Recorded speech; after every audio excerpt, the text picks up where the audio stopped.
The sun was setting as Bob and I cruised down a lonely stretch of highway in our trusty motorhome, affectionately named Thunderbolt. The vibrant hues of the sunset faded into a deep indigo, signaling the approach of night.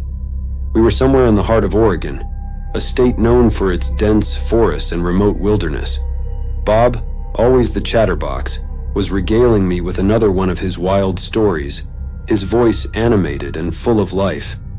I half listened, my eyes fixed on the road, the hum of the engine a comforting constant. "Jack, you ever hear about the legends around these parts?" Bob asked, his tone suddenly serious. "Legends? Come on, Bob, don't start with that spooky stuff," I replied, trying to keep the mood light. Suddenly a shadow darted across our path. I slammed on the brakes, and Thunderbolt lurched to a stop.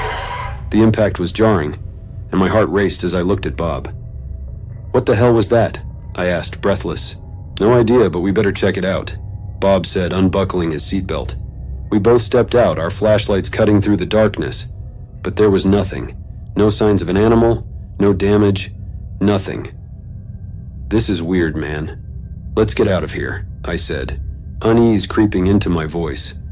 "Yeah, let's find a place to park for the night. There's a rest stop a few miles ahead," Bob suggested.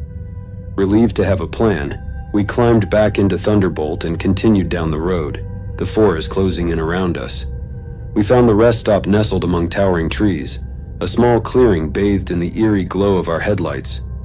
The place was deserted, which only added to the unsettling feeling in my gut. But we were tired, and the thought of a hot meal and a soft bed was too tempting to pass up. After parking Thunderbolt, we decided to make the most of the evening by setting up a campfire.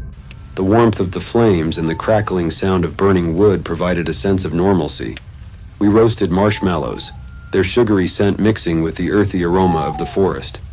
Bob and I chatted and laughed, the earlier tension slowly melting away. "Hey, Jack, this is the last one," Bob said, holding up a marshmallow on his stick. "Not so fast," I said, grabbing it from him with a grin. "Hey, give it back." Bob lunged at me, trying to snatch the marshmallow from my hand. We wrestled playfully, laughing as we stumbled around the campfire. In the scuffle, I tossed the marshmallow, and it landed high in a nearby tree, sticking to a branch.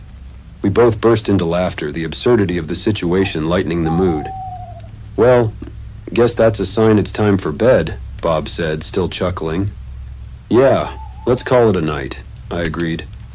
We doused the fire, the glowing embers slowly fading to darkness, and headed inside Thunderbolt. I was woken by a strange thudding noise outside, as if something had fallen to the ground.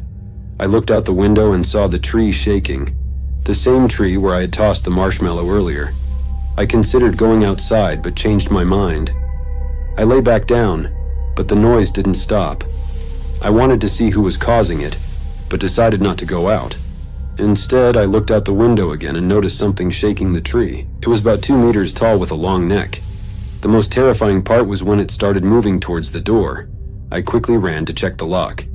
Just as I was about to turn on the light, there was a knock on the window, followed by another one.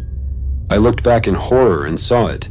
Its face was covered in blisters, its eyes were white with no pupils, and it had no mouth, just a slit, with 2 rows of sharp teeth protruding. I realized it didn't understand there was glass, and couldn't see me since I hadn't turned on the light. It stopped and started peering inside. I froze. Suddenly it moved towards the door. I could hear its footsteps. It leaned against the door, possibly listening. I stayed quiet, breathing heavily, and barely holding back tears. Then I heard it leaving. Just then, Bob snored. I rushed over and clamped his mouth shut. Bob, waking up, was about to say something but stopped when he saw my terrified eyes and my gesture to be silent. Suddenly, the creature started pounding on the door so hard that Bob wet the bed. Bob's eyes widened with confusion and anger. Who the hell is making all that noise? Bob's eyes locked onto the katana mounted on the wall, a decorative piece we'd picked up on a whim during one of our earlier trips. Without hesitation, he grabbed the handle, yanking the blade from its display. "Bob, what are you doing?" I asked, my voice trembling.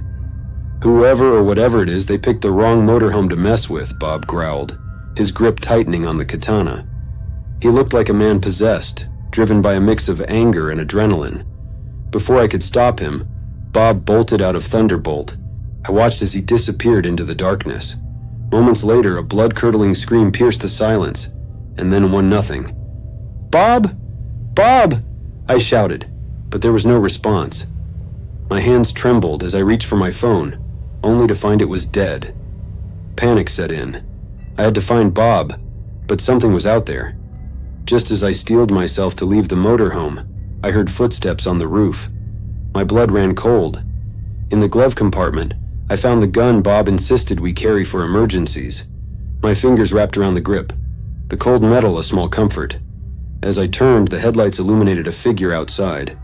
It was the creature, standing tall with its elongated neck and grotesque features. Its blister-covered face was even more horrifying in the harsh light. The white pupilless eyes stared blankly ahead, and its mouth, a slit lined with sharp teeth, opened and closed as if tasting the air. Fear surged through me, and without thinking, I slammed my hand on the horn. The loud blare filled the silence, startling the creature. It clutched its head, emitting a guttural screech, and then it turned and bolted into the forest. Breathing heavily, I waited for a moment to make sure it was truly gone. Then cautiously, I opened the door and stepped outside. The early morning light was beginning to break through the trees, casting a soft glow over the clearing. There, lying near the edge of the forest, was Bob. He was scratched and battered, but alive. Relief washed over me, and I rushed to his side. "Bob! Oh, thank God you're alive!" I exclaimed, kneeling next to him. Bob groaned, his eyes fluttering open. "Jack, what happened?" "You don't remember something attacked us. We need to get help," I said, trying to keep my voice steady. I didn't hesitate to take the phone from Bob. I quickly dialed 911, explaining the situation to the dispatcher as best I could. Within minutes, the sound of sirens echoed through the forest. The police and an ambulance arrived, and I watched as the paramedics tended to Bob. The police officer took my statement, his face a mix of skepticism and concern. "You're sure about what you saw?" he asked. I nodded, still shaken. "Yes, it was real. I swear." As they loaded Bob into the ambulance, he gave me a weak smile. "Looks like our trip just got a lot more interesting, huh?" I chuckled, despite everything. "Yeah, you could say that."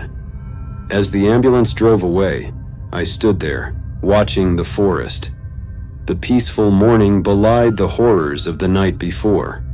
But one thing was certain: we had survived.